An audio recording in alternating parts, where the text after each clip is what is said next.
So we're about a week in with the HeroQuest reprint. And I have to say, with all the excitement on the internet and a lot of opinions surrounding this classic game, I'm just happy to have the reprint. I'm happy that it's being reimaged, that we're going to get a chance to experience HeroQuest with some cosmetic updates, physical components, an upgrade from that perspective. And in theory, if done correctly, a chance for a new generation of gamers to enjoy HeroQuest, but to further kick drive and kickstart that community in terms of building quests and homebrewing and support, which is amazing because already the community is very, very amazing and good with that.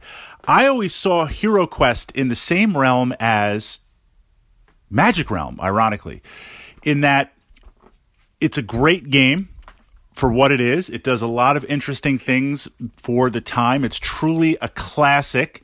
I mean, you can see the DNA of HeroQuest and Magic Realm in many modern titles.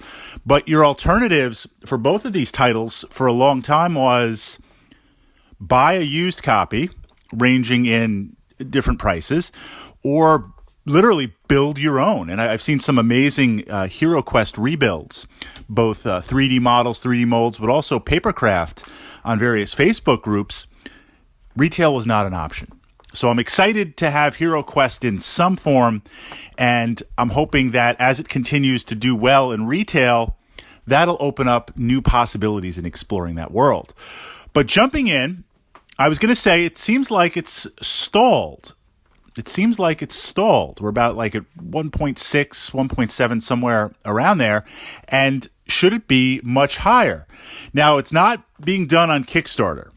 And I understand that perspective because when we're talking about this level of money and this level of oversight, the elites at Hasbro, right? You don't want to kick 10% to Kickstarter for no reason. Just do it yourself. You're a big enough company, a big enough platform, and you want to keep those credit card fees and processing fees down as small as possible. You might even have your own back-end processor given the size of Hasbro. So the more money you make, the more money you're going to keep. I get that. And I do also believe, on a side note, it's to showcase the viability of the Pulse platform. If HeroQuest does so well, think about when Kickstarter first came out, this idea, would you buy stuff off Kickstarter? Would you pledge? Would you utilize that level of raising funds? For a lot of people, no. It was kind of, it was new, but it was also kind of shady and suspect. And now it's normal. It's the way business is done. So Hasbro selling their toys and selling some of their premium stuff from that level, if it gets people used to the Pulse. So I see that duality on a side note. But in terms of HeroQuest stalling, I don't believe it has. It is tracking not so much the money, but the process, similar to Kickstarter and other crowdsourced fundraising platforms for projects like this. You have the initial rush, and then you have kind of the slow trickle.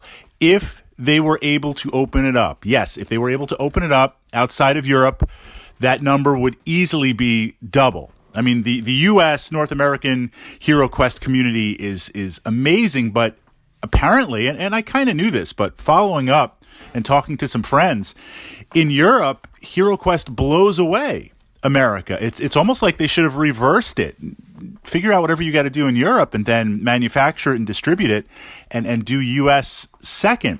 So I understand that, yes, they've missed out on a big chunk of money, and that initial rush would have been more if it truly was, or mostly was, worldwide. So now it's slowly trickling in. And down at the bottom, we have these stretch goals. And if I could put those in air quotes, I would, because they're not really stretch goals. The bean counters and the matrix people and behind the scenes, they kind of know. They have an idea of where this is going to go and where they can produce. So they're offering these incentives to pledge more. It's cool we get some extra dice. I like the extra dice. We're getting some extra sculpts. Maybe we'll get a quest book. Perhaps they could have put the quest book first and put the dice later. I mean, there's different ways to maybe they could have done that a little better. But the stretch goals seem weak. for what HeroQuest could be. And I have to wonder, and this is kind of the focus of this vlog, if they had implemented stronger stretch goals from the start, would that get more players in? Because my understanding, and if I'm wrong, hit it up in the comments, fire it up in there, I haven't seen any hype train or any advertisement outside of just word of mouth and the Countdown website. I mean, really, I think this has been a word of mouth campaign. Is HeroQuest that strong to generate that type of buzz against the old guard, and say people like myself that love the system have an old copy, play it like crazy, and would love to just have a new copy to play and enjoy?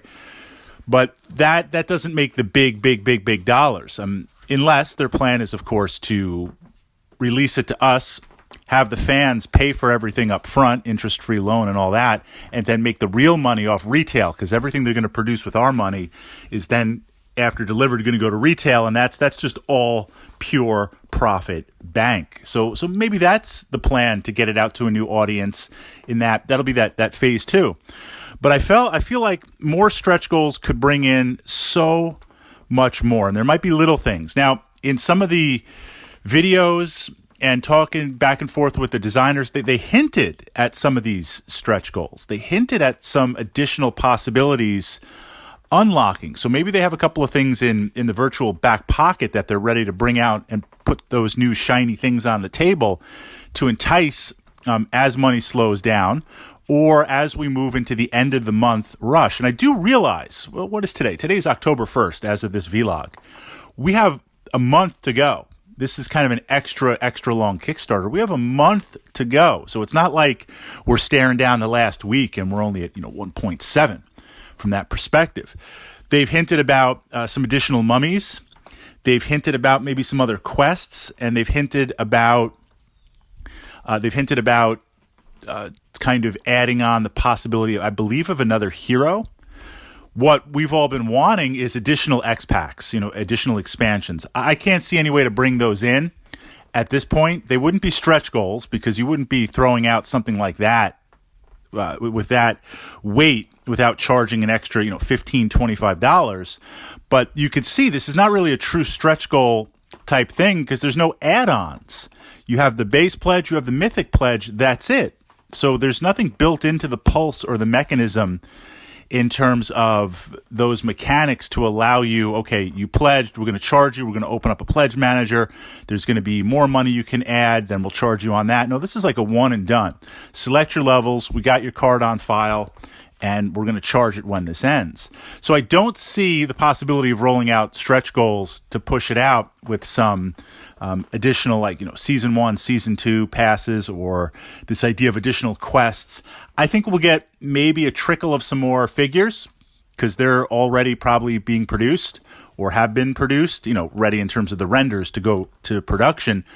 Or the easiest thing, possibly another quest book, because that's just paper to print. Although I have to be careful, because someone pointed out that you're not just like firing this off on your laser printer or bringing it down to your local place for printing and lamination. Apparently paper is more expensive, especially to kind of fold and staple and produce a booklet.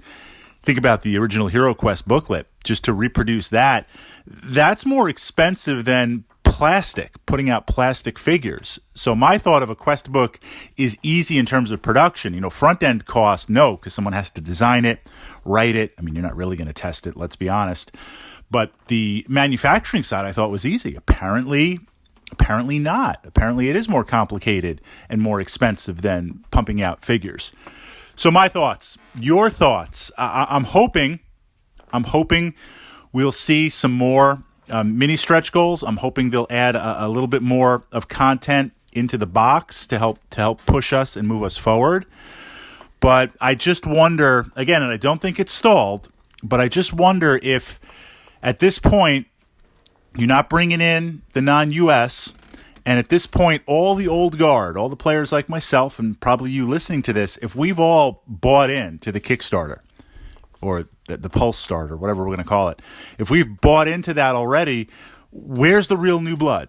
Where's the real new blood? You know, some of these Kickstarters, I go on BGG, I go on Bulls, I go on other sites, I'm on YouTube, and like the ads are flashing everywhere. Facebook is hounding me everywhere. I mean, there's an aggressive campaign to market it. I've seen nothing for HeroQuest. And again, I suspect that's because we're going to fund it, and the real exposure of the new market, new players, is going to be pure retail, because while Pulse is operating a web store, pre-production web store, Hasbro is a physical model, physical distribution, physical stores. That's where their money, the model, how it operates. Is that changing? Maybe that has to change too. You know, the world has changed tremendously in the past 6 months, and it's only going to change more. So maybe this is an experiment from that perspective. So what do you think about these stretch goals? You think we're going to smash them? Do they seem kind of weak? Do you think we'll get a few more sculpts, maybe a hero, maybe another quest book? I think we will. And do you think it's stalled? Or how do you think the new players are going to discover this or be brought in on this wave? Or does it even really matter from their business perspective model?